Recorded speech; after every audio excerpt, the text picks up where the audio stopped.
Bats, mukhang bubuhos ang malakas sa ulan ah. Mamaya na natin ituloy na galugarin itong bundok.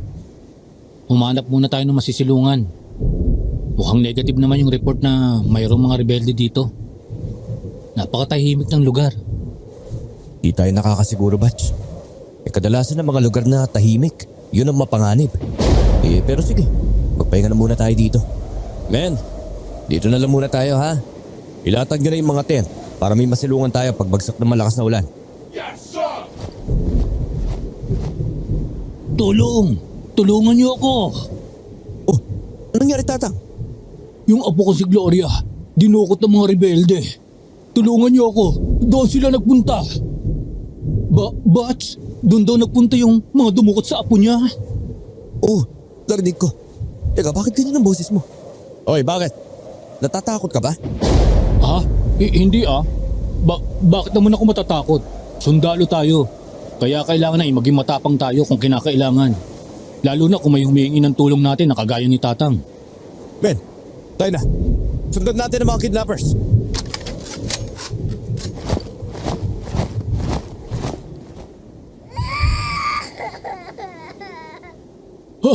Ayun ang apo ko! Hoy! Ibalik niyo ang apo ko! Gloria! Apo ko!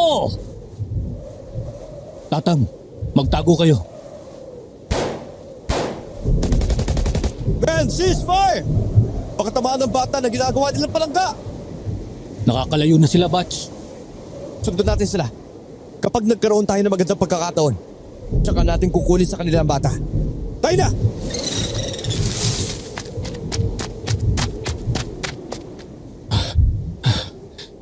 Narinig niyo ba yun? Para may umangil na mabangis na hayop. Oh, Batch. Nasa paligid lang siya at nagmamasid sa atin. Umanda kayo lahat! Nalintikan na. Natakasan na tayo ng mga kidnappers. Ano ba kasi yung umuungol na yon? Isang malaking musang. Hayan, sa ibabaw ng malaking puno. Napakalaking musang naman yan. Parang tigre sa laki. Grabe. May ganyan palang hayop na gumagala dito sa bundok?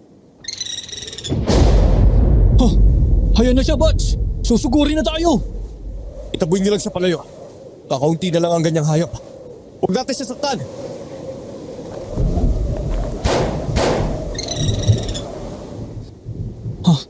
Hindi siya natakot sa putok ng baril. Parang galit na galit sa atin. Tama ka nga, Batch. Matapang talaga mo sa to. Men! Protect yourselves at all time!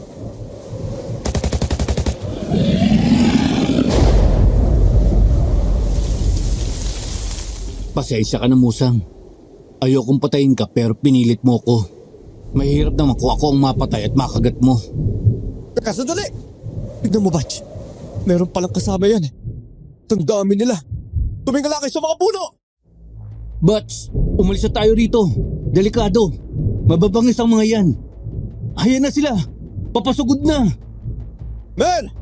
Open fire!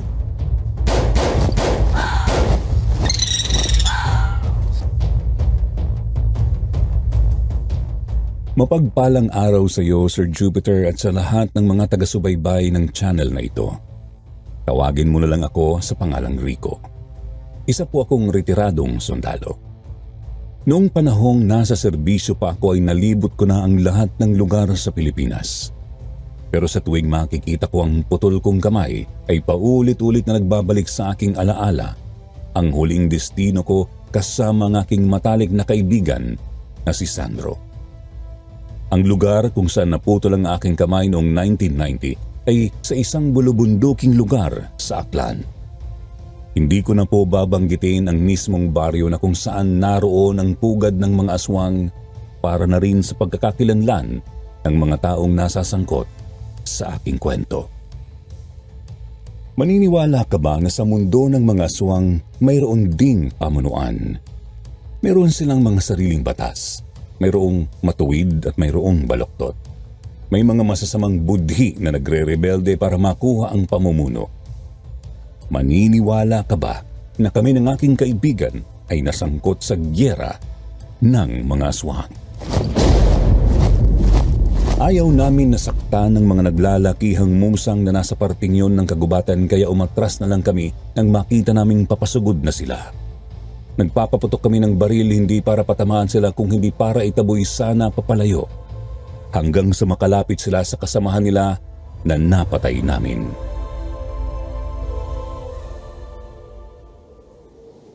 Bats, mukhang gusto lang nilang kunin ang kasama nila. Hayun oh, kinagat na ng dalawang musang at hinatak papalayo sa lugar na ito. Tama ka nga, Batch. Mabuti na rin ng ganun. Kaysa naman masaktan ulit sila kung sasalakayin tayo. Mga endangered animals na yung mga yan eh. Kaya pabayaan na natin na dumami pa sila. Sir, paano na ang apo ko? Baka kung ano na ang gawin sa kanya ng mga kidnappers na yon. Sumama po kayo sa amin sa kampo para magbigay po kayo ng statement at para makagawa kami ng follow-up operation. Oo nga po, tayo na. Nagsisimula na pumutak ang ulan. Tiyak na malakas ito. Sige, back to barracks tayo. Wala na kaming oras para gumawa pa ng tent. Bumuhos na ang malakas na ulan, kaya naman ipinagpatuloy na lang namin ang paglalakad pabalik sa aming sasakyan na nakaparada sa ibaba ng bundok na kasama si Mang Ambo. Basang-basa kaming lahat nang makarating ng sasakyan at makabalik sa kampo. Sinamahan muna namin si Mang Ambo sa desk officer bago kami nagpunta sa mismong barracks para magpalit ng damit. Pagdating doon ay naghubad na ng basang uniforme ang lahat.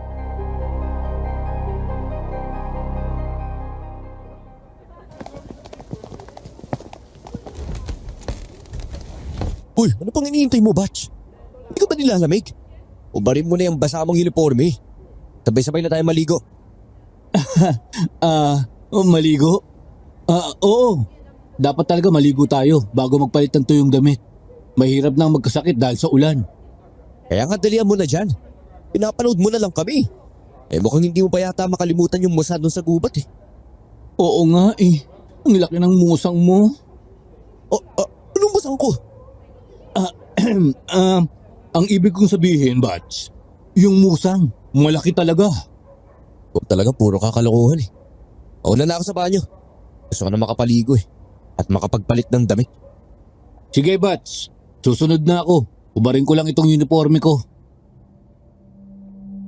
Sa totoo lang, Sir Jupiter, hindi ako mapalagay ng pagkakataong yun habang napapaligiran ako ng mga kasamahan ko na puro nakahubad na ang tanging suot ay maiksing short. Lihim akong kinilig nang makita ko ang katawan ng aking kaibigan na si Sandro. Ganoon pa man, hindi ako nagpahalata sa kanila. Nalihim ko silang pinagmamasdan nang pumasok ako sa malaking banyo at nakisabay maligo sa kanila. Bats, ano sa palagay mo? Bakit kinidnap ng mga rebelde ang batang yon? Sa tingin ko, mahirap lang naman si Tatang. Kaya walang may pangtutubos doon. Hindi ko alam kung anong dahilan nila. Pero naisip ko rin na nadamay lang ang bata dahil naroon tayo. Anong ibig mong sabihin? Maraming nalaman ng mga rebelde na nag-foot patrol o roving tayo sa lugar nila. Kaya naisip nila na kung meron silang bihag, hindi natin sila basta puputukan. Kaya na makita nila yung bata, talagang kinuha nila. Bilib na ako sa iyo, Bats. Talagang ang talas pa rin ang isip mo. Sa bagay, mula pa naman sa pagkabata natin, talagang matalino ka na. Hindi ako sigurado kung ganoon nga ang iniisip nilang plano. Pero ang sigurado ko, tiyak na babalik tayo sa lugar na yon para hanapin at iligtas ang batang yon sa kamay ng mga rebelde. Sa palagay mo, Bats, sila din kayang responsable sa mga taong na-report na nawawala? Maaari na sila nga din yun. Pero sabi nga sa bawat ganyang kaso kailangan ng matibay na ebidensya bilang patunay. Kung babalik tayo sa bundok na yun, paano naman yung malalaking musang na nakita natin doon? Baka sa susunod na salakayin nila tayo, maputokan na natin sila. Tiyak na mauubos ang lahi nila. Iiwasan natin sila. Sa kabilang parte ng bundok tayo dadaan. Baka sa lugar na yon, wala nang gumagalang musang. Nang matapos nga kaming maligo at makapagpalit ng mga tuyong uniforme ay isang sundalo ang pumasok sa aming barracks para sabihing mag-report kami sa aming commanding officer. Nang mga oras din yun ay nag-report kami at ibinigay nga sa amin ang misyon para tugisin ang mga rebelde at iligtas ang bata. Kaya nang sumunod na araw bago kami umalis ng kampo ay kinausap namin ni Sandro ang lahat ng mga kasama namin.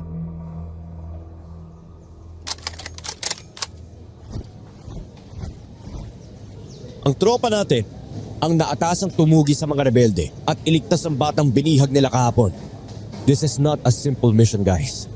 Hindi natin alam kung gaano sila karami, kaya kailangan natin maging handa. Everyone, gaya ng sinabi ni Sergeant Sandro Cordoba, maging handa tayo sa lahat ng oras. Lahat ay magdala ng pambackup weapon, gaya ng itak o punyal, na magagamit nyo panlaban in case na maubusan kayo ng bala. Kailangan natin makita ang kuta ng mga rebelde. Kapag kumpirmado na, ay saka tayo tatawag ng reinforcement. Kaya kailangan, yung may dala ng radio com, siguraduhin maayos siyang palagi. And take note, palagi kang nasa gitna ng tropa. Nang maihanda na nga namin ang mga dadalhin namin ay lumabas na kami ng aming barracks. Sumakay kami sa 2 army trucks na nakaparada sa labas ng aming barracks at umalis na kami ng kampo. Mahigit 1 oras din ang naging biyahe namin bago nakarating sa paanan ng bundok. Kaagad na nagbabaan sa truck ang mga sundalo. Men, this is a search and rescue operation. Protect yourselves at all time. Maging mapagmasid tayong lahat. Hindi natin alam kung gaano kalayo mula dito ang kuta ng mga rebelde. Kaya kailangan natin maging maingat. Okay, move! But, kabilang bahagi na ito ng bundok, di ba? Sa palagay ko, mas madali natin matutunto ng kuta nila. Sana nga, Batch. Para mas madaling matapos ang mission. At sana walang ganong masaktan. Sige, tayo na mga kasama. Pumasok na nga kami sa kagubatan. Inakyat namin ang kabundukan para galugarin at hanapin ang mga rebeldeng dumukot sa bata. Halos 2 oras na kaming naglalakad nang makaramdam ng pagod ang lahat. Kaya ipinasya naming magpahinga muna at kumain. Men, habang nagpapahinga tayo, kumain ang lahat. After 30 minutes, ipagpapatuloy natin ang pag-akyat sa bundok. But, parang hindi pa tayo pwedeng kumain. Para kasing mayroong nakatingin sa atin sa paligid. Narinig ko ba yung mga nadurog na kahoy? Parang naapakan. Oo nga eh. Akala ko talaga ako lang nakarinig. Men, humanda kayo. Talasan niyo ang mga mata ninyo. Mas matalino ka sa akin. Pero mas matalas ang pakiramdam ko sa'yo, Bats.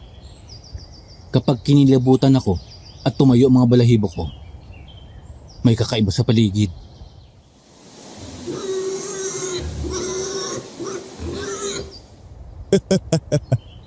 Ay, naku naman. Baboy ramo lang pala eh. Akala naman natin kung ano na. Oo nga, buwisit na yan. Corporal Arevalo, huliin mo nga yan para may reserva tayong pagkain. Hindi natin alam kung ilang araw tayo dito. Sumunod naman sa akin si Corporal Arevalo. Gamit ang dala niyang itak ay tinaga niya ang baboy ramo na papadaan sa gawin niya. Nasapol naman yun sa ulo kaya kaagad na bumagsak yun sa harapan niya. Tumagas ang dugo ng baboy ramo habang panay ang pag-iyak. Nang dadamputin na yun ni Corporal Arevalo ay biglang tumalon sa harapan niya ang malaking musang. Kinagat na siya yun sa kamay.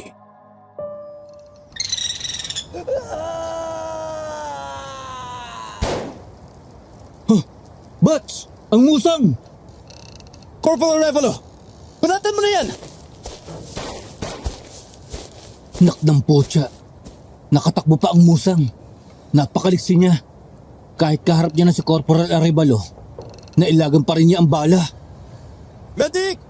Kabuti niya sugat ni Corporal Arevalo! Yung iba, magbantay mabuti. Nasa paligid pa ang napakalaking musang na yon. Anumang oras, siguradong sasalakay ulit yon. Tama ka dyan, Bats. Hindi tayo dapat maawa sa mga yon. Kung buhay naman natin ang magiging kapalit. Sige! Nasaan ka, musang? Labas! Para matikman mo ang bala ko! Grabe, akala ko kapag dito tayo dumaan, tiyak na may iwasan na natin sila. Di pala, parang tayo lang ang binabantayan nila. Tama ka, Bats. Hayan na ang musang. Nagsama pa ng 2 na mas malalaki pa sa kanya. Kung gusto niyo pala kaming kainin, mabibigo kayo. Men, Open fire! Hindi na ordinaryong laki at itsura nila. Sa likuran mo, PFC Ferrer!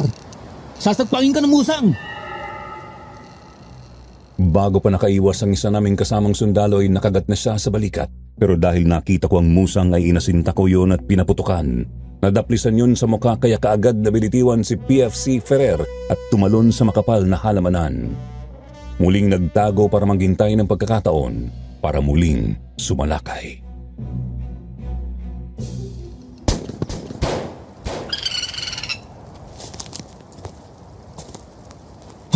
Bats! Ang bilis nila, kahit malalaki sila. Napansin mo ba? Tuwing magpapakita yung isa, kinukuha niya ang atensyon natin. Tapos, hindi naman pala siyang susugod, kung hindi yung dalawa. Tama ka, Batch. Kaya maghati tayo ng babantayan. PFC Balino, PFC Romualdo, at ikaw, Batch. Bantayan ninyo yung malaking musang na nilalang. And the rest, sa dalawang malaking musang na sasalakay mag-focus. Is that clear?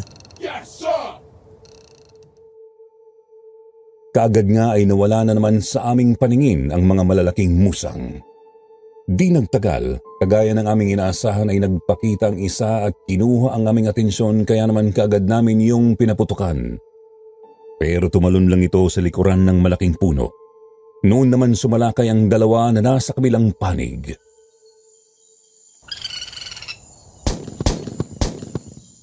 Alam na namin ang diskarte ninyo. Kumanda ka ngayon. Ayos, Bats!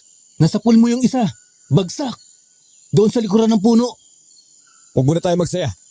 Meron pang dalawang natitira. Backup ka sa akin, Batch, ha? Tapusin natin ang mga pasaway na to. Oo, sige, Bats. Dito lang ako sa likuran mo. Ayun, sa ibabaw ng puno ng baliti yung isa. Nagtago ka ba dyan, ha? Akala mo hindi ka namin makikita, ha? Sapul ka ngayon!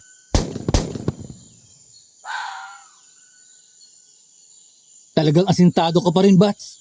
Bagsak ang malaking musang. Oo, Batch. Nasapul ko siya sa dibdib. Dapat sana patay na yun. Pero tingnan mo, nakatakbo pa palayo. At ganoon din yung isa sa mga nauna ko na tamaan. Grabe, parang hindi pangkaraniwan ng mga musang na yun, ha? Tama ka dyan, Kabaro. Hindi nga sila mga pangkaraniwang mga musang. Manong naman nakakagulat kayo. Bigla na lang kayo sumusulpot. Muntik na kayong maputukan. Di ba, Bats? Mabuti na lang at hindi tayo trigger happy. Ang isang sundalo, hindi agad kinakalabit ang gatilyo ng barel kung hindi siya sigurado sa kanyang aasintahin. Alam ko yan dahil dati rin akong sundalo. Nagpapahinga ako sa aking kubo nang makarinig ako ng malakas na putok ng barel. Kaya naman, agad akong nagpunta rito. At nakita ko na kayo ay sinasalakay ng mga aswang. Teka, anong sabi niyo? Aswang bang sumalakay sa amin? Mga musang ang mga yun, di ba? Ang mga yon ay mga aswang na ginagaya ang anyo ng musang. Kaya kung mapapansin nyo, hindi ordinaryo ang laki nila. Para na silang tigre. Kapag nasugatan, ay mabilis ding gumagaling. Kaya tignan nyo, nakatakas pa sila, di ba? Dapat alam nyo ang kahinaan nila at kung paano sila papatayin. Hindi kung ganun. May tuturo niyo ba sa amin kung paano sila mapapatay? Tiyak kasi na muli namin sila makakasagupa. Habang nandito kami sa bundok, hinahanap kasi namin ang kuta ng mga rebelding dubukot sa isang bata. Isinama kami ni Mang Ador sa kanyang kubo. Doon ay pinagliyab niya ang bunton ng mga kahoy at nang magkaroon na ng maraming bagay, sinabi niya na lahat ng aming mga itak at punyal ay painitin doon. Matapos na magbaga rin ang aming mga patalim at itak ay isinawsaw niya ang mga iyon sa timba na puno ng lason. Ayon kay Mang Ador, yun mismo ang ginagamit nilang pamatay peste sa palayan. Umusok ang mga patalim at punyal nang mabasa ng lason ang mga talim niyon. Ngayon, ang mga itak at punyal nyo ay nagtataglay na ng lason. Makakaya nyo na silang harapin. Kapag tinamaan sila ng mga sandatang yan, matitiyak ko ang mabilis nilang kamatayan. Gumaling man kasi ng mabilis ang mga sugat nila, Ang laso naman na maiiwan sa kanilang mga katawan ay hindi na maaalis. Kaya unti-unti silang manghihina at mamamatay. Salamat po sa tulong ninyo mga Dor. Ngayon siguro, hindi na matatakot na harapin sila. Lalo na nga at alam na namin ang totoo na hindi naman pala sila mga totoong musang.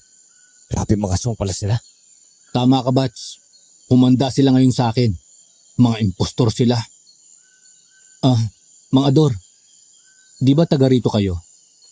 Di tiyak may nababalitaan na kayo tungkol sa mga rebeldeng namumugat sa lugar na ito.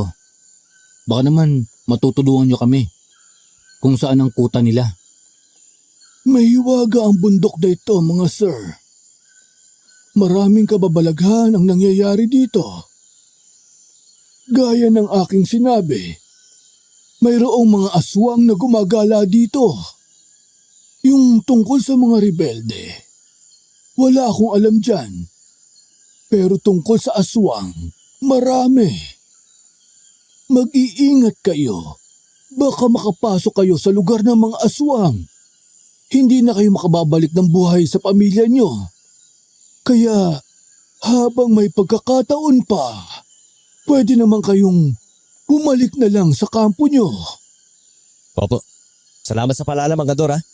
Pero mga sundalo po kami na mayroong sinumpaang tungkulin. Kaya nakahanda kami na itaya ang aming buhay para gampanan ang aming tungkulin. Kahit ano yan, harapin namin. Basta magawa namin ang aming misyon. Tama po yun. Kaya kung dati kayong sundalo, alam nyo ang saloobin namin. Mahirap humawak ng isang delikadong misyon dahil walang kasiguruhan kung makakauwi ka pa ng buhay.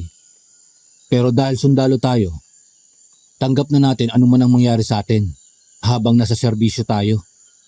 O paano po? Alis na po kami. Kailangan pa naming akyatin yung bundok at ipagpatuloy yung paghahanap sa kuta ng mga rebelde. Ipinagpatuloy nga namin ang pag-akyat sa bundok. Mga 1 oras na ang aming nalalakad nang mapansin namin ang makapal na usok sa paligid. Parang iba na rin ang klima. Kung kanina ay mainit, sa lugar na yun naman ay sobrang lamig. Kaya parang kaagad ay napawi ang pagod na aming nararamdaman. Bats, nasa Aklan pa ba tayo? Oo naman. Ba't mo naman naitanong yan? Kasi ang lamig na dito. Para tayong nasa Baguio. Kanina lang, ang init ng panahon. Pero ngayon, sobrang lamig naman. Hindi, mataas na kasing lugar ito. Maraming malalaking puno kaya talagang malamig na dito. Isa pa, tignan mo. Makulimlim na ang langit.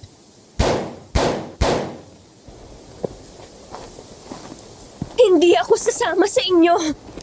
Bats, narinig mo ba yon? Boses yun ng babae.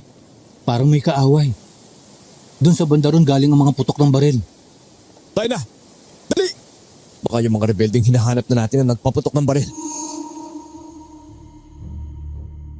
Nagmamadali naming pinuntahan ang lugar kung saan namin narinig ang pinagmulan ng malalakas na putok ng baril at nakita nga namin ang isang magandang babae na hinahabol ng 3 lalaking armado na mukhang mga rebelde. Kaya buong tapang na hinarap namin ang mga iyon para tulungan namin ang babae. Sa gulat naman ng babae ay tinuon sa amin ang armas at kinalabit. Mabuti na lang at wala ng bala ang armas niya.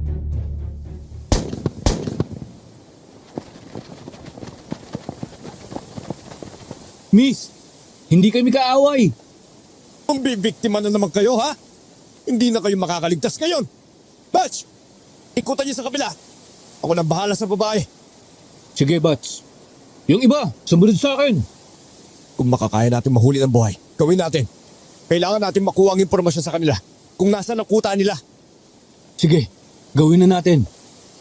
Kayong 3, sumuko na kayo kung ayaw niyong mamatay. Napapaligiran na namin kayo. Batch, walang planong sumuko ang mga yan, no? Bahala ng baril lang yung sinagot sa'yo. Oo nga hindi pinansin ang beauty ko. Ang warning ko, hindi pinansin. Humanda kayo ngayon sa akin. Nang makita naman ng babae na kakampi niya kami ay napasandal na lang siya sa likuran ng malaking puno. Kaya naman ay tinuon na ni Sandro ang atensyon sa mga kalaban. Nakipagpalitan na kami ng putok sa mga rebelde hanggang sa maubusan sila ng bala. Lumantad sa pinagtataguan niya si Sandro at humakbang palapit sa mga kalaban. Wala na kayong magagawa kung hindi ang sumuko. Lumabas kayo sa pinagtataguan ninyo! Huwag na kayong lumaban! Bats, mag-iingat ka! Batch! Cover me! Batch! Teka, wala na sila dito. Mga baril na lang nandito. Teka, paano nangyari nakaalis sila nang hindi ko nakikita samantalang nakatingin ako ng diretso sa pinagtataguan nila? Men, talasan nyo ang mga mata nyo. Nararamdaman ko na nandito pa sa paligid ang mga kalaban. Wala damang rebelde, Batch. Pero ang mga musa, nandito naman. Ah, may sa likuran mo! Daba! Pagkasabi ni Sandro Nyon ay kaagad akong dumapa. Pinaputukan niya ang malaking musang na papasugod sa akin, kaya naman umigtad yun sa ere at naiwasan ang bala. Mabilis yung nakapagtago ulit, kaya naman nakiramdam ulit kami sa paligid para abangan ang muling pagsalakay ng musang. At di nga nagtagal ay muling sumalakay ang dalawang musang. Dalawa din sa mga tauhan namin ang nasorpresa nila at kinagat. At bago pa man namin sila maputukan ay nakapagtago na ulit sila.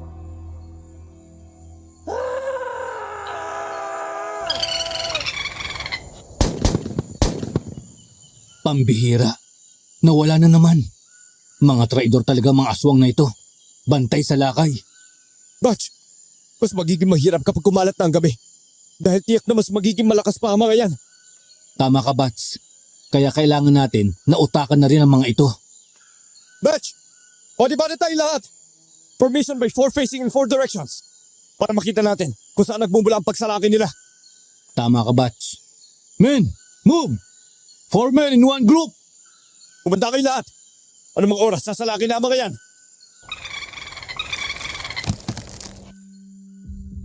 Di nga nagtagal ay sumalakay ang isang musang, kaagad yung pinaputukan ni Sandro.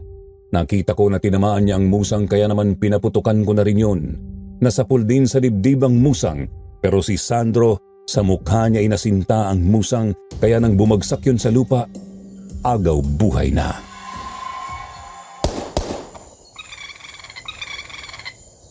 Love kong mga aswang kayo. Kaya hindi ko na kayo bibigyan ng pagkakataon. Tignan natin kung totoo ang sinabi ng mga ador na hindi kayo basta mamamatay kung sa ulo ang magiging tama ninyo. Tama ka, Bats. Kapag sa ulo sila nasa pool, mahihirapan na silang pagalingin kaagad yon. Lalo na kung wasak na ang ulo nila. Men, ang ulo ng musang ang targetin natin para mapigilan sila. May dalawa pa tayong kalaban. Nasa itaas siya! Ayan na siya! Bats, galing sa ibabaw ng puno. Alam ko na yan, Batch. Nakita ko ang anino niya mula sa pagsikat ng araw. Talumpungin mo ang bala ko! Sa ulo din tinamaan ang ikalawang musang, kaya wala rin iyong buhay nang bumagsak. Nang makita yon ng ikatlong musang ay tumakas na yon. Nalaman namin na totoo nga ang sinasabi ni mga Dor. Mga aswang nga na nag-anyong musang ang mga yon. Ang mga rebelde na nakalaban namin kanina, sila rin ang aswang na naging musang. Ibang klase ang mga aswang na ito. Nakakaya nila sumalakay kahit tirik pa ang araw. Gabo na ng mga aswang na kagaya nila. Talagang malalakas sila at mababangis. Kahit sa araw ay nakakaya nilang manggaya ng anyo. At ang anyo ng musang ang ginagamit nila dahil nakukuha nilang lahat ng katangian ng musang. Gaya ng liksi at bangis nito. Miss, ligtas ka na. Eh kung hindi kami dumating, malamang nilapakan na ng mga aswang na yun. Sa inyo. Pero sandali. Bakit mo nilalagyan ng tali ang mga kamay ko?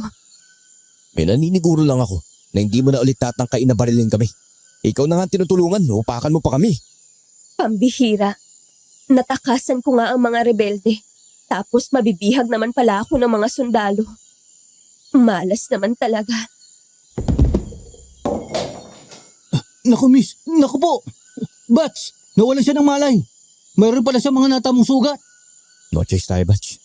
Kailangan mo na natin bumalik sa kampo. Ilan sa mga kasama natin ang sugatan na rin. Kailangan magamot ang kanilang mga sugat. Sige tayo na. Ako na magbubuhat sa kanya.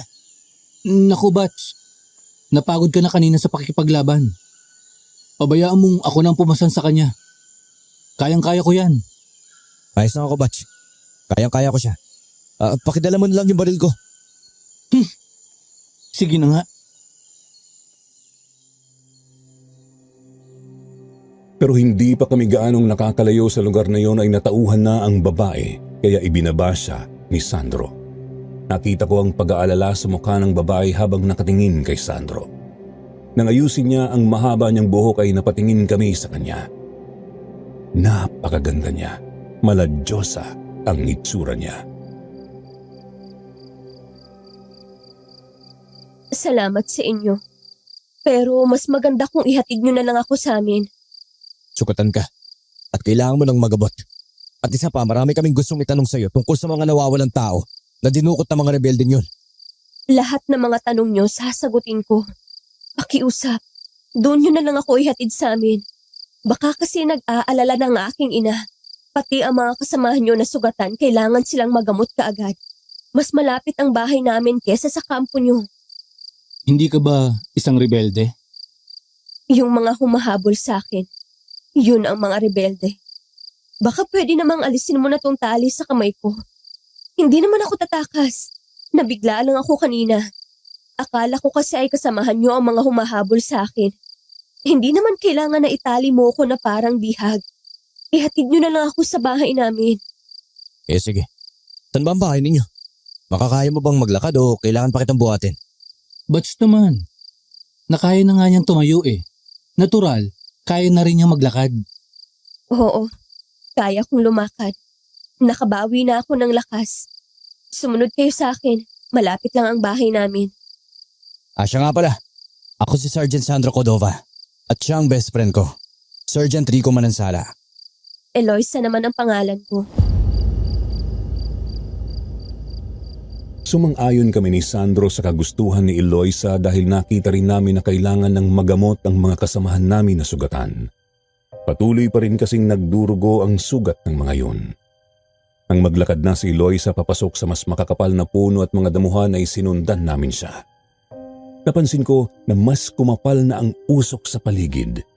Pero pagkatapos ng makapal na usok ay parang lumabas kami sa kagubatan. Ito ang lugar namin. Grabe, kung ganun. Meron palang ganito kagandang lugar sa ibabaw ng bundok. Oo nga. At madami palang nakatira dito.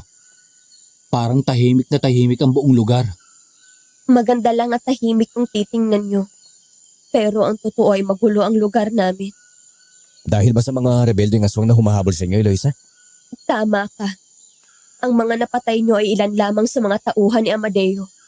Tiyak na kapag nakabalik sa kuta nila ang nabuhay niyang tauhan at nalaman ang nangyari, ay lalo iyong magagalit.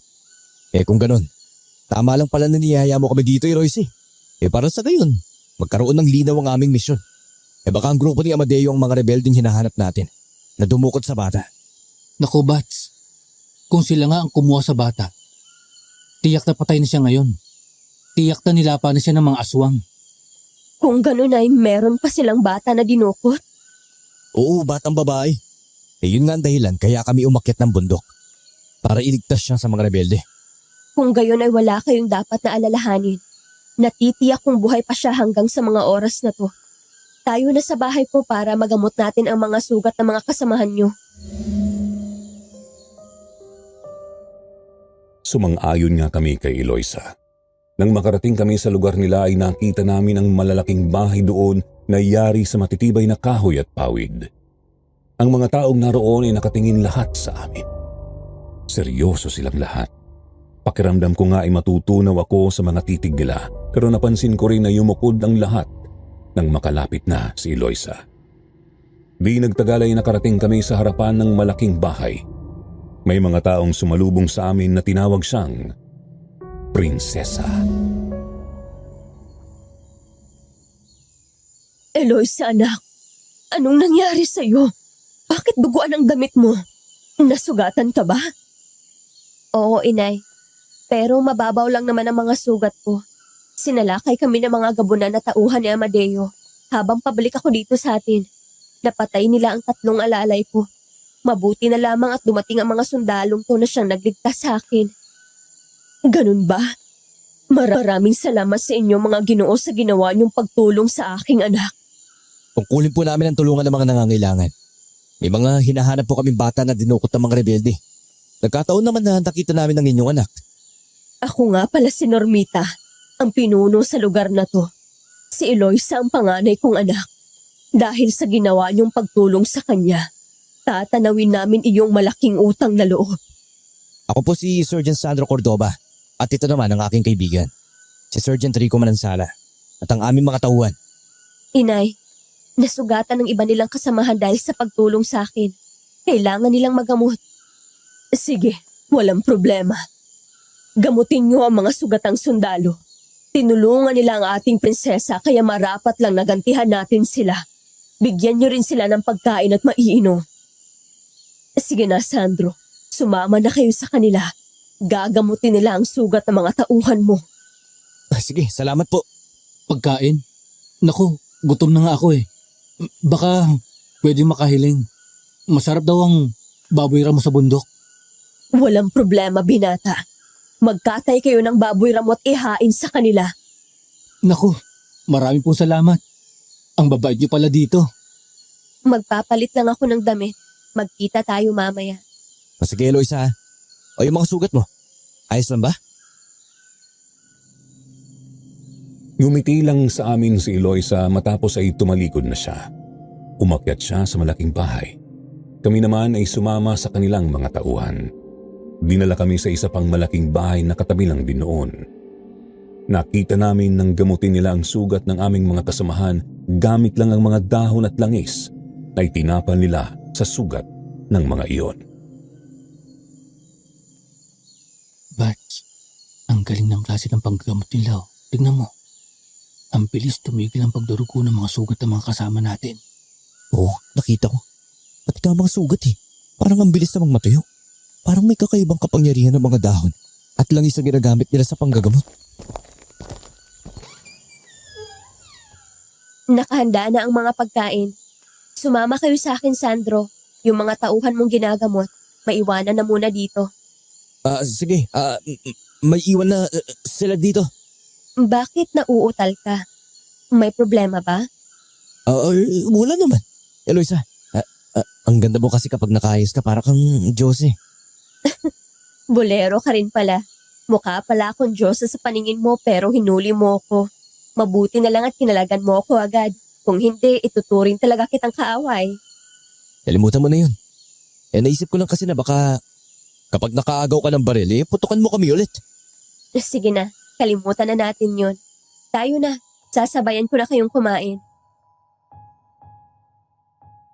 Sumunod naman kami ni Sandro kay Eloisa. Dinala niya kami sa likuran ng malaking bahay na mayroong kubol. Nakahain doon ang mga pagkaing karne at kanin. Puro inihaw ang mga karneng naroon.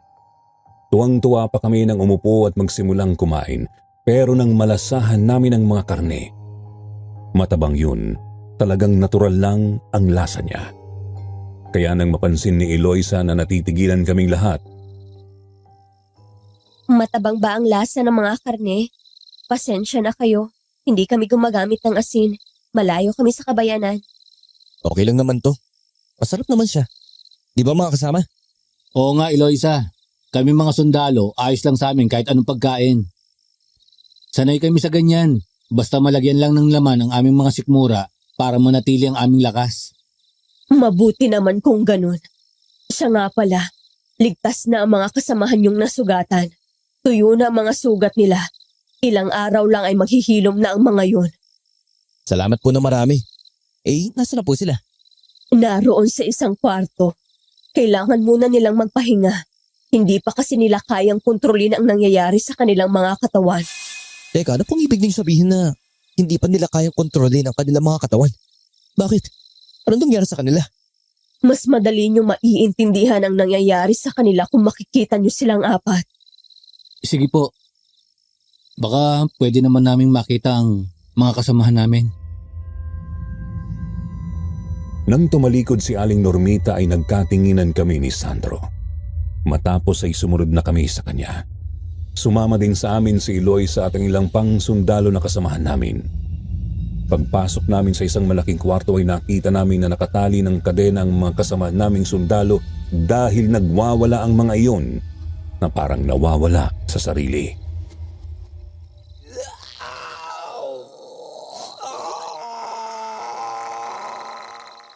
Magaling na ang mga sugat nila, hindi po ba? Bakit sila nagkakaganyan? Parang nawawala sa kanilang mga sarili. Dahil yan sa kamandag ng aswang na nakakagat sa kanila, ang makakaya lang namin ay magamot ang mga sugat nila. Pero hindi namin magagawang alisin ang kamandag ng aswang na unti-unti nang kumakalat sa kanilang mga katawan. Kung ganun, ano na ang mangyayari sa kanila? Magiging aswang na din ba sila? Ganun na nga, magiging aswang na sila. Sana lang ay maging maayos ang lahat. Hindi sila matulad sa mga aswang na kumagat sa kanila. Grabe. Kung nagkataon pala, nasa kampo natin sila dinala, Batch. Magkakaroon tayo ng malaking problema. Kasi hindi naman natin alam ang tungkol sa ganyan. Oo nga eh.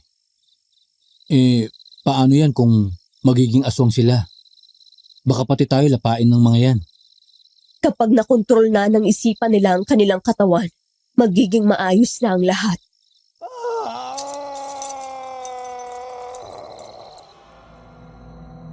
Nang gabing yun, bilog na bilog ang buwan. Nagpapahangin kami ni Sandro sa terrace ng bahay nang maramdaman namin ang malakas na hangin na parang dumaan sa pagitan naming dalawa. Kaagad na nakaramdam ako ng kakaiba kasi kinikilabutan ako at tumayo ang balahibo ko sa batok. Naramdaman mo ba yun? Oo, malamig na hangin. Bukod doon sa malamig na hangin, di ba parang may dumaan sa pagitan natin?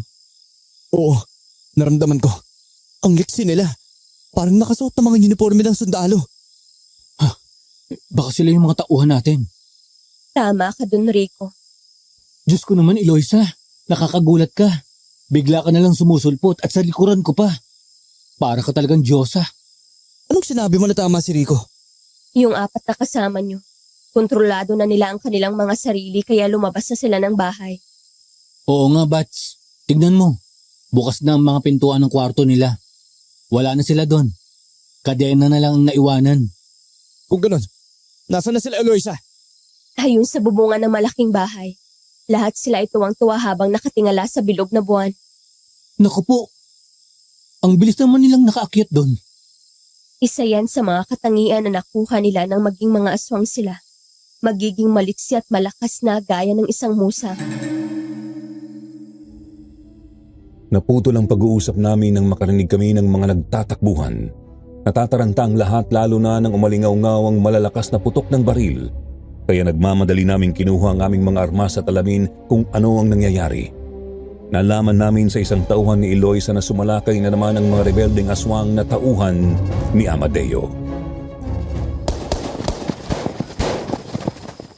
Sumasalakay na naman ang mga tauhan ni Amadeo. Hindi talaga sila titigil ang panggugulo sa amin. Malas nila ngayon kasi nandito na kami. Madalas ba nilang ginagawa ito sa inyo? Oo. Hindi talaga sila titigil hanggang hindi nangyayari ang gusto nila. Matagal na ang alitang to sa pagitan ng aming mga angkan. Walang nakakalabas na balita dahil wala namang nagre-report sa mga sundalo. Kaya wala kayong alam. Ang kaguluhang to ay kami lang ang nakakaalam. Kung ganun, may gera pala dito. Men, makisali tayo. Ipagtanggol natin ang mga taga rito laban sa mga rebelding aswang na yan. Move! Kagad nga kaming kumilos at sinalubong ang mga dumarating. Doon namin nakita na mayroon ding mga armas ang mga tauhan ni Eloisa na ginagamit para labanan ang mga nanggugulo sa kanilang lugar. Ang isa pang napansin namin ay naglalagay ng pulang tali sa kamay ang mga tauhan ni Eloisa para mayroon silang palatandaan sa kanilang mga kasama. Men, alam naman natin kung paano lalaban ang mga rebelding aswang na ito. Mag-iingat tayong lahat. Tama ka, Bats. Sa lahat pa naman ng ayaw ko, yung nagpapahinga na ako tapos may mga iistorbo. Humanda kayo sa akin ngayon. Gaya ng alam na nating lahat. Sa ulang punteriya ha, para hindi sila kaagad makabawi ng lakas. Meron din naman tayong mga itak na magagamit. Kumalat sa kayo! Kayong 4, gumanti kayo sa kanila. Dahil sa ginawa nila sa inyo. Sumang-ayon naman sa akin ang mga tauhan namin na nahawaan ng pagiging aswang. Mula sa bubungan ng bahay ay tumalon ng mga yon sa bubungan ng iba pang bahay. Sinalubong ang mga kalaban. Gamit ang baril at liksi ng katawan ay lumaban sila ng buong tapang. Mag-iingat ka, Sandro. Ikaw din, Eloisa. Bats, mamaya ka na maglandi pwede? Harapin na natin itong mga aswang na ito. Puro ka porma kay Eloisa eh. Sige, Batch. Tayo na! Magkasabay kaming sumugod ni Sandro at hinarap namin ang mga sumusugod na kalaban. Kasunod namin ang mga tauhan ni Eloisa na mayroon ding mga armas. Ilan sa mga rebelde ang napatay namin. Talagang nagpakitang gilas si Sandro kay Eloisa hanggang sa makaharap nga namin ang pinakapinuno ng mga aswang na naroon na si Amadeo. Eloisa, hindi naman kailangan na mag-away ang ating mga angkan. Magkakaroon tayo ng katahimikan kung tutuldugan nating dalawa ang kaguluhang ito. Titigil lang ang kaguluhang to sa pagitan ng ating mga angkan kung titigil ka sa mga ginagawa mo. Para sa kapakanan ng lahat ang sinasabi ko sa inyo, kung papayag ka na maging asawa ko, ako ang magiging pinuno ninyo. Magiging maayos ang lahat. Huwag mo na akong paikutin, Amadeo. Alam ko naman ang plano mo.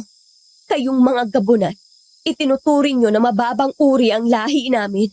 Kapag pumayag ako sa gusto mo, lahat kami magiging alipin ng inyong angkan. Walang magagawa ang pagmamatigas mo. Inilalagay mo lang sa alanganin ng mga tauhan at angkan mo. Higit na malakas sa mga gabunan kesa sa mga ordinaryong aswang na kagaya ninyo. Maswerte ka nga at nagustuhan kita kahit mababang uri ang lahi mo. Eloisa, yung maladyosa ang kagandahan na kagaya mo? Isang aswang? Oo, ako at ang lahat ng mga narito, lahat kami mga aswang. Pero hindi kami pare-pareho ng ugali. Sa lugar na to may dalawang klase ng aswang. Kami ang mga aswang na kontento na sa pagkain ng mga hayop. At sila Amadeo naman ang aswang na sadyang mga tao ang kinakain. Teka, kung ganun, maaaring silang may kagagawan sa pagkawala ng mga taong nai-report. Tama ng daldalan ni Eloisa. Malapit tayong 3 gabi ng pagbilog ng buwan. Kailangan ay makuha kita at mapakasalan. Alam mo bang hawak ko na rin ang batang birhen na ihahanda namin sa ating kasal? Ang kanyang puso ang iaalay ko sa iyo para kainin natin dalawa. Batch, tama nga sabi ni Eloisa. Buhay pa ang bata at dinukot lang nila. Yun pala ang magiging handa nila. Kaya pala. Kaya sumama ka na sa akin para wala na masaktan pa. Kapag ayaw sa iyo, huwag mong pilitin. Di ka ba nahihiya? Harapan ng sinasabi ni Eloisa na ayaw niya sa isang pangit aswang na kagaya mo. Nandito pala kayo. Ang nababalitaan ko ng mga sundalong nakapatay sa ilan sa mga tauhan ko. Kaya pala mas lalong lumakas ang loob ni Eloisa ngayon. Dahil sa inyo. Tama ka. Dahil itong si Sandro ang lalaking papakasalan ko. Hindi ako makakapayag, Eloisa. Harap-harapan mo na akong iniinsulto. Ipapakita ko sa inyong lahat na mas malakas kami kesa sa inyo. Kami ang dapat maghari sa lugar dito. Awal! Patayin silang lahat at kunin niyo si Eloisa. Maisasama mo lang ako kung ako ay patay na. Hindi ako hangal para ibigin ang isang katulad mo. Muli ang mainit na pagtatalo ay nauwi sa marahas na mga kilos. Mga putok ng baril ang nagdikta ng mangyayari. May mga tauhan si Eloisa na nasaktan at namatay. Ganoon din sa panig ni Amadeo. Kami naman ay ginawa ang lahat para tulungan sina Eloisa. Pangibak ko kayo! Hindi kayo dapat mabuhay sa mundo! Bats, yung bata buhay pa. Anong plano? Hindi ko pa alam, Batch. Hindi nga tayo sigurado kung mabubuhay pa tayo dito eh. Ibang klase yung mga to. Aswang pero may mga baril. Kapag naubusan tayo ng bala, wala tayong magagawa. Kung hindi kalabanan sila ng mano-mano, lakas na lakas. Tama ka. Mabuti na lang at naturuan tayo ni Mang Ador. Kahit papaano, makakatabla tayo sa kanila. Sige, magkita tayo mamaya. Oh, Batch, mag-ingat ka. Nangako ako sa inay mo. Naiingatan kita eh. Ikaw talaga, Bats? Pinapasaya mo ako? Sige, Bats. Ingat ka din. Magkaibang direksyon ang pinuntahan namin ni Sandro. Kasama ko ang 2 sundalo, sina PFC Malabanan at Corporal Santos. Hinarap namin ang mga kalabang sumusugod. Kagaya ng plano, puro sa ulo ang patama namin. Pero nang maubusan ng bala ang hawak kong baril, bago ako makapagpalit ng magasin ay nakalapit na ang mga kalaban, kaya hinugot ko ang aking itak na may lason para gamiting panlaban sa kanila. Batch! Mag-ingat ka! Plan B tayo! Marami na tayong pagdaan ng laban, Bats. Pero kakaiba ang labang ito. Kasi hindi ordinaryong taong kalaban natin. Sige, gawin na natin ang plan B. Tama ka. Kaya mag-ingat tayong dalawa. Umaasa sila, inay. Nababalik tayo ng buhay sa kanila. Makamput kayo ng kadiliman! Hindi kami natatakot sa inyo. Sige! Lapit! Kayo mga sundalong sagabal sa mga plano ko! Dapat sa inyo magkakaibigan ay mawala! Tapusin ninyo ang dalawang yan! Hanggang nandito kami, hindi ninyo magagawa ang gusto ninyo. Ahadlangan namin kayo! At talagang ginagalit mo ako, ha? Kumanta nga! Amadeo, hindi mo makukuha si Eloisa. Ipaglalaban ko at poproteksyonan ko siya. Kaya ako ang hanapin mo! Yeah! Alam ni Sandro na wala ng bala si Amadeo kaya sumugod na siya. Paulit-ulit niya yung tinaga. Paulit-ulit din naman yung sumalag. Matapos ay tinadyakan yun si Sandro. Nang tamaan sa dibdib si Sandro ay tumumba yun. Bago pa makabangon ay nakalapit na si Amadeo. Binuhat niya si Sandro at ibinalibag sa lupa. Nagpagulong-gulong si Sandro.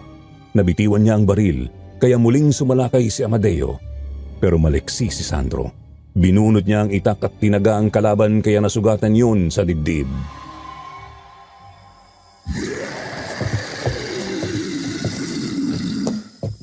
Ano? Masakit ba ang tama ng itak ko? Hangal ka! Sa akala mo ba? Makakaya akong patay ng isang ordinaryong itak na tulad yan? Kung sa tingin mo, ordinaryo lang ito, magkakamali ka. Dahil may espesyal na sangkapangitak na ito na hindi magtatagal, ay mararamdaman mo na. Ano meron sa itak na yan? Ano pa nga ba? Eh di lason. Yun ang unti-unting kakalat sa iyong katawan na magiging sanhi ng kamatayan mo. Walang iya ka! Naisahan mo ako doon, ah! Huwag na natin niyang patagalin.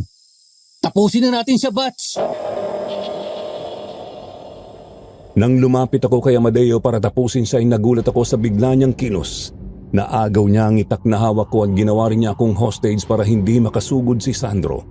Di nagtagal ay lumapit sa kanya ang iba pa niyang mga tauhan. Nakalapit na rin kay Sandro ang mga kasamahan namin kaya natigil ang paglalaban. Hoy! Itawa mo siya! Lumabag ka ng patas! Patas? Hangala! Hindi ka nga naging patas! May lasa ng itak mo! Kaya hindi na ako mag-aaksaya pa ng panahon dito! Bats, plan B. Tumigil ka! Ano sinasabi mo? Kung tutusin, ay kaya na kitang patayin kahit ngayon. Pero may naisip akong magandang plano para sa inyo. Dalhin niyo ang isang yan! Bitiwan niyo ako. Mga walang hiya kayo.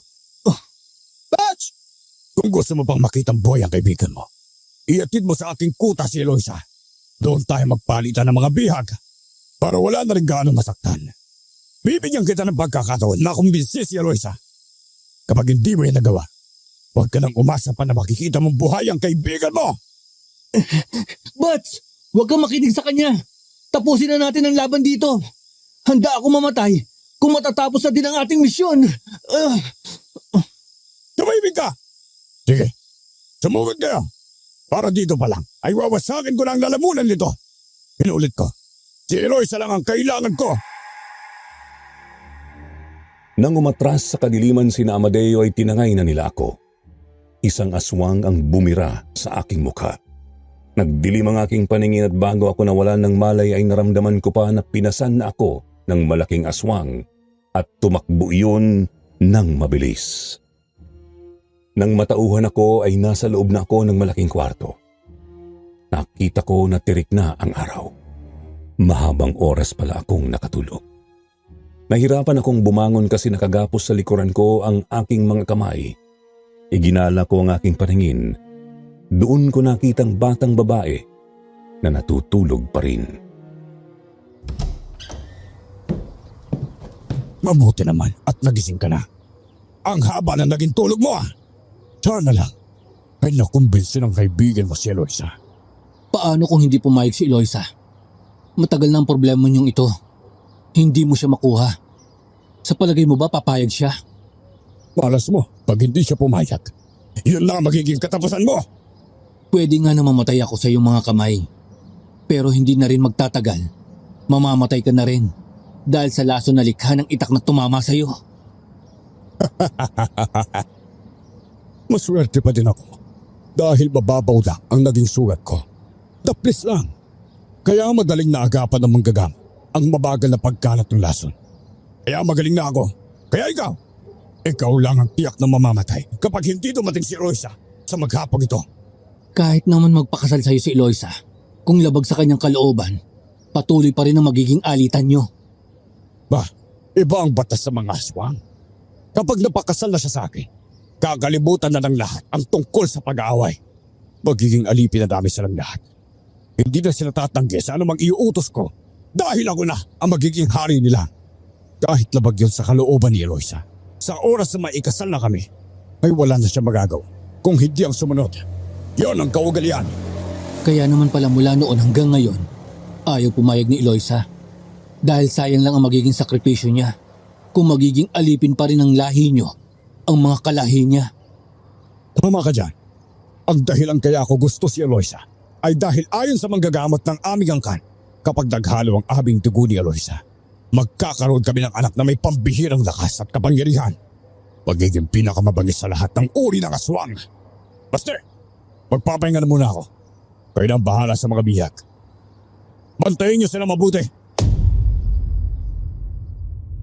Nang lumabas na ng kwarto si Amadeo ay napabuntong hininga ako. Noon ko nakitang gising na ang batang babae. Kinausap ko siya at sinabi ko sa kanya na kahit ano ang mangyari ay ibabalik ko siya sa kanyang lolo. Kaya napaiyak siya at lumapit sa akin. Yumakap, ramdam ko ang panginginig ng katawan niya dahil sa matinding takot at pag-aalala. Ilang saglit lang ay naramdaman ko na mayroong sumilip sa siwang ng bintana. Maya-maya bumukas yun at pumasok si Sandro. Uy, Patch, ayos ka lang ba? Oo, Bats. Ayos yung naisip nating plan B. Magpapabihag ako sa kanila para malaman natin kung buhay pa ba talaga ang bata. Teka, bakit nakarating kayo kaagad dito? Nakalimutan mo na ba? Na meron tayong mga kasama na nahawa sa kanila. Taglay na nila ang katangian ng musang. Ang bilis niyong nakapasok sa kuta nila. Sinabi ni Eloisa na kapag ganitong matindi ang sikat ng araw, karamihan sa kanila, tulog at nagpapahinga. Mga bantay lang ang gising. Pero nailigpit na namin sila, kaya pwede na tayong umalis dito. Salamat, Bats. Talagang hindi mo ko pinabayaan. Sabi ko naman sa iyo hindi talaga kita pababayaan. Kaibigan at kababata kita. Parang isang tunay na kapatid na. Kaya tayo na. Kailangan na nating umalis dito. Ilang sandali lang, sasabog na ang mga bomba na itinanim namin sa lahat ng mga bahay na nandito. Kung ganun, tayo na. Ineng, sumama ka na sa amin. Naghihintay na sa iyong pagbabalik ang lolo mo. Tayo na! Bago pa nila malaman na nakatakas na kayo. Sa nakabukas na bintana nga kami dumaan. Sa labas ay naroon ang mga kasama naming sundalo na tinulungan ang bata na makababa doon. Isa sa mga sundalong naroon ang pumasan sa bata dahil nanghihina na yon. Tumakbo kami papalayo sa bahay pero isang bantay ang nakita kami kaya kaagad kaming pinaputukan.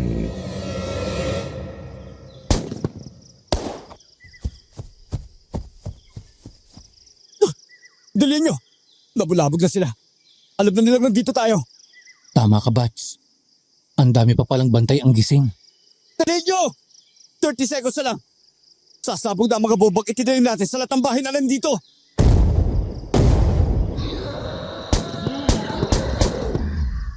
Tapos na silang lahat. Hindi na pala natin kailangan ng reinforcement eh. Iba talaga pag tayo ang magkasangga, Bats. Walang makakatalo sa atin. Yun ang akala ninyo. Huwag muna kayong magsaya mga hangal. Nagulat kami nang mula sa mga nawasak na bahay ay lumabas si Amadeo at ang kanyang mga tauhan. Walang kagalos-galos ang mga iyon na parang hindi man lang sila nasaktan sa lakas ng pagsabog ng mga bomba. Nabuhay pa kayo? Pagkatapos ng malalakas na pagsabog na yon? Ang bawat bahay dito sa kampo ko, mayroong hukay sa ilalim. Doon lahat nagpapahinga, maliban sa mga nakatakdang bantay sa ibabaw na tutulog. Kaya ang ginawa ninyong pagpapasabog, baliwala. Mga bantay lang ang napuruhan ninyo. Anak ng putya! Naisahan tayo dun, Batch ha? Tama ka, Batch. Akala ko, tayo lang dalawa ang tuso. Meron pa palang mas tuso kaysa sa atin. Kaya ngayon kayo na ang pumasok sa aking kuta. Hindi na kayo makakatakas sa amin. Hindi na ako makakawa sa inyo. Tama ka nga, Rico. Hindi papayag si Eloisa. Kaya wala ka na yung silbis sa akin. Patayin silang lahat! Men, basbasan tayo ng Diyos at patawarin sa ating mga kasalanan. Baka ito na magiging huling laban nating lahat. Sige, laban na! Patay na kung patay!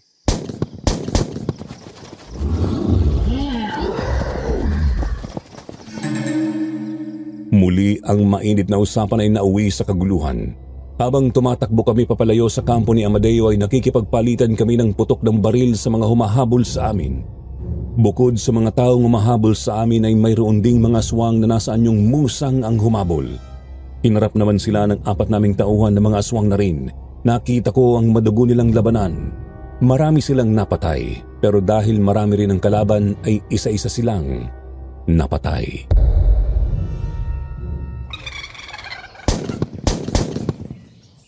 Dito tayo dumaan sa Kakahuyan, Batch! Dali! Ang dami pa palang tauhan ng hayop na ito. Kaya pala ang lakas ng loob na salakayin sina Eloisa. Oo, Batch. Sinabi na yan ni Eloisa. Kaya pinaghadaan ko na yan. Nasa Kakahuyan ang kaligtasan natin. Wala na ang mga tauhan ninyo. Patay na silang lahat. Sinabi ko naman sa inyo, hindi kayo makakalis sa kampo ko ng buhay. Tayo na mga kasama. Habulin natin ang mga hangal na yon.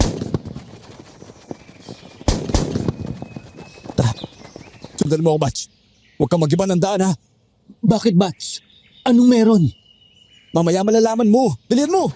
Paparating na sila. Sundan mo lang ako. Tuloy-tuloy nga kaming tumakbo. Isang linya lang ang dinaanan namin ni Sandro, pati ang 4 pang sundalo na kasama namin. Kasunod nyon ay mabilis na sumunod sa amin ang mga tauhan ni Amadeo. Nakakalat silang lahat sa Kakahuyan. Galit na galit habang humahabol kaya hindi nila napansin ang mga patibong na nakakalat na pala sa Kakahuyan. Mga granada at pasabog na itinanim na pala doon ni Sandro. May mga tali na konektado sa mga granada kaya nang masagi ng mga aswang ang mga tali, sunod-sunod ang naging pagsabog. Napakagat nyo kami sa mga bitan ninyo. Talagang hindi nga kayo ordinaryong mga kalaban. Halos maubos nyo ang mga tauhan ko. Paligurado lang ako na kapag nagkagipitan, ay tiyak na meron pa akong alas na panghahawakan. Yan ang isa sa mga bagay na pinag-aaralan ng bawat sundalo. Nagawa namin ng Plan B. At ito naman, ang Plan C. Teka, anong pinagsasabi mong hangal ka? Nang masugatan si Sergeant Rico Mansala, sinadya niya magpahuli para makarating sa kuta ninyo at matiyak kung buhay pa ang mga batang kinidnap ninyo. Yun ang Plan B. At ito naman, ang Plan C. Ako ang Plan C. Kasama ako at ang aking mga tauhan sa pagsalakay sa inyo. Pinabayaan lang namin ng mga sundalo ang pumasok sa kuta para mapaniwala kayo na sila ang lumusob. Pero nakasuporta kami sa kanila. Hindi namin maaaring pabayaan ang mga taong naghahangad sa aming kalayaan laban sa inyo. Mga hangal kayo lahat. Nagkaisa ninyo ako. Papatayin ko kayo lahat. Ikaw ang mamamatay, Amadeo. Dapat nang matapos ang paghari-harian mo sa lugar na to. Sige, tapusin na natin to, Amadeo. Isa kang hangala. Ikaw ang humatlang sa lahat ng mga plano ko. Magbabayad ka ng mahal. Muling nagpang-abot ang 2 grupo. Pero sa pagkakataong ito ay hindi na gumamit ng armas kung hindi lakas na ng mga katawan. Lumaban kami gamit ang mga itak na may lason laban sa mga tauhan ni Amadeo. Mayroon din silang mga itak. Nakakalamang sila sa amin dahil higit silang malalakas dahil mga aswang sila. Kaya isa-isa ring napatay ang mga kasama naming sundalo hanggang sa kami na lang ni Sandro ang natira sa aming grupo. Nakita ko na nabugbog na ni Amadeo si Sandro. Akong harapin mo, halimaw ka. Tatagpasin ko ang leg mo. Napakabagal mo naman. Hindi man lang ako nadaplesan ng itak mo. Bilisan mo! Para na magkanahan ako. Mayabang kang hambog ka. Humanda ka. Papatayin kita. Lapas na naman! Wala ka palang ibubuga. Ako naman!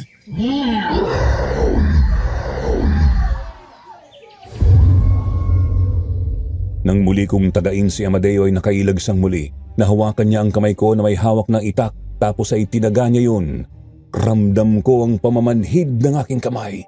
Tapos ay nakita kong humiwalay yun sa aking katawan. Hawak-hawak na ni Amadeo ang naputol kong kamay at sa harapan ko ay kinagat niya ang naputol kong mga kamay. Mabait talaga ang karne ng mga taong kagaya mo. Pwe! Ang kamay ko. Pinutol mo ang kamay ko. Batch! Uminaon ka! Mapapahamak tayong pareho kapag hindi ka nag-isip. Huwag ka maging padalos-dalos. Kahit magtulong pa kayo, hindi ninyo ako makakaya. Mayabang ka. Tingnan mo ang mga tauhan mo. Unti-unti na silang nauubos. Kaya sumuko ka na. Ginawa ko ang lahat para mahalin mo ako. Ginusto kita kahit mababang uri ka ng aswang. Kung hindi ka magiging sa akin, hindi ka rin papakinabangan ng iba. Papatay na din kita!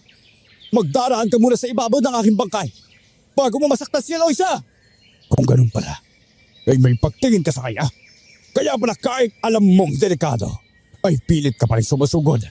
Kung ganun, ikaw ang unahin ko. Sige, tapusin na natin to!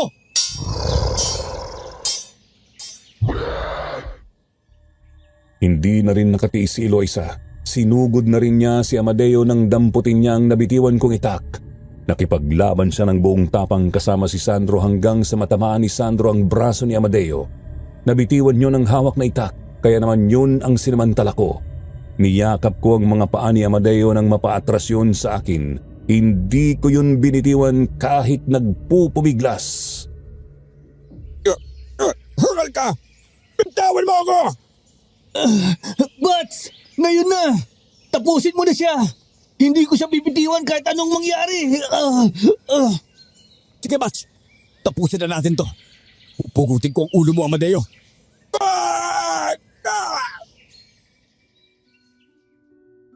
Gumulong sa lupa ang pugot na ulo ni Amadeo. Naramdaman ko ang panginginig ng kanyang mga binti. Tumalsik sa aking mukha ang mga dugo na sumisirid sa kanyang naputol na leeg. Kasunod niyon ay bumagsak ang kanyang katawan sa lupa. Saka ko lang yun binitiwan. Nakita ko na gumapang pa ang katawan niya kahit wala na ang kanyang ulo bago tuluyang nawalan ng buhay. Doon ako umiyak dahil sa sobrang saya. Batch, ayos ka lang ba? Tapos na ang laban, Bats. Buhay tayo. Oo, Batch. Buhay tayo. Kaya lang ang kamay mo. Hindi naman nawala ng kabuluhan ng pagkawala ng kamay ko, Bats. Nawala ito para ipagtanggol ka na itinuturing ko na isang kapatid. Salamat, Batch. Maraming salamat. Bats, kanina pa tayo nagyayakapan. Si Eloisa, oh. Ayos lang naman ako. Wala na si Amadeo at ang mga tauhan niya. Magkakaroon na kayo ng katahimikan sa lugar nito, Eloisa. Oo, tama ka. Pagkatapos ng mahabang panahon ng pakikipaglaban sa kanilang angkan, nagkaroon din ng tuldo. At yun ay dahil sa mga sundalong napadpad sa aming lugar. Salamat, Sandro. At sa iyo din, Rico. Sabi nga, ang lahat ng nangyayari sa mundo, mayroong dahilan. Kaya kami nakarating dito dahil sa bata na dinukot. Di namin alam na makakasama kami sa gera ng mga aswang. Lahat ng yon, magkakarugtong. Tama ka roon, Rico. Sa tagal din ng panahon, puro na lang galit ang aking nararamdaman. Pero nang dumating kayo, parang nakaramdam ako ng kakaiba. Lalo na sa'yo, Sandro. Teka, ang ibig mo sabihin, pareho tayo ng nararamdaman? Oo eh. Naku, Bats, paano kaya yan? Prinsesa nila si Eloisa. Hindi naman papayag ang mga yan na isama mo papalayo dito ang prinsesa nila. Oo, alam ko yun, Batch. Kaya saka na natin pag-isipan yan. Kailangan muna natin ayusin to. Gawa ng report. Sandro, ang lugar na ito kagaya ng sinabi ko sa inyo ay parang nasa kabilang panig ng mundo. Mayroong sikretong daanan na kami lang ang nakakaalam. Natatakpan ng makapal na usok na kahit anong paghahanap mo ay paikot-ikot ka lang doon. Kapag nakalabas sa kayo dito, hindi na kayo makakabalik kung walang taga rito na susundo sa inyo. Kung natatandaan mo ang sinabi ko, ang kaguluhang nangyari dito hindi nalalaman ng sino man. Kung ganun, paano namin ipapaliwanag ang nangyari sa aming mga kasama? Paano namin ito gagawa ng report kung paano nailigtas ang bata? Ilalabas natin sa lugar na to ang mga bangkay nila, pati ang bangkay ng ilang rebeldeng aswang. Sige, gawin na natin. Paano yung tungkol sa bata? Tiyak na hindi niya makakalimutan ng mga nangyari. Baka makapagkwento pa siya. Kahit naman magkwento siya ay wala naman basta maniniwala. Lalo na nga at wala namang nakakarating dito nang hindi namin pinapayagan.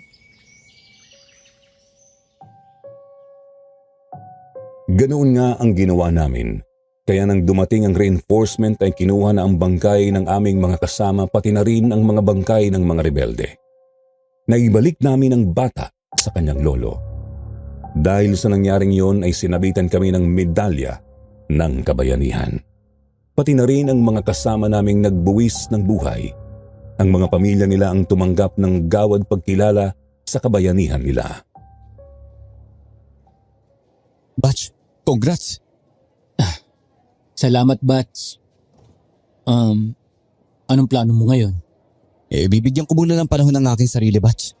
Gusto kong balikan si Eloise. Alam mo, mahal ko na siya. At tanggap ko ano man ang pagkatao niya. Alam ko naman na hindi na kita mapipigilan kaya ingat ka, Bats. At sana maging masaya kayo ni Eloisa. Nagpapagaling ako at nagretiro sa pagkasundalo. Umalis na din sa serbisyo si Sandro at hindi na muling nagpakita sa akin. Iisa lang ang alam kong dahilan. Yun ay ang maladyosang prinsesa ng mga aswang.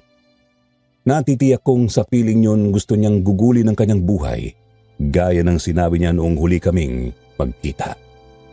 Alam ko kahit nasaan siya ay masaya siya, kaya masaya din ako para sa kanya. Ang aking kaibigan na minahal ko ng higit pa sa aking buhay. Yan po ang aking karanasan, Sir Jupiter. Maraming salamat sa pagbibigay pansin sa aking sulat. More power to your channel. God bless.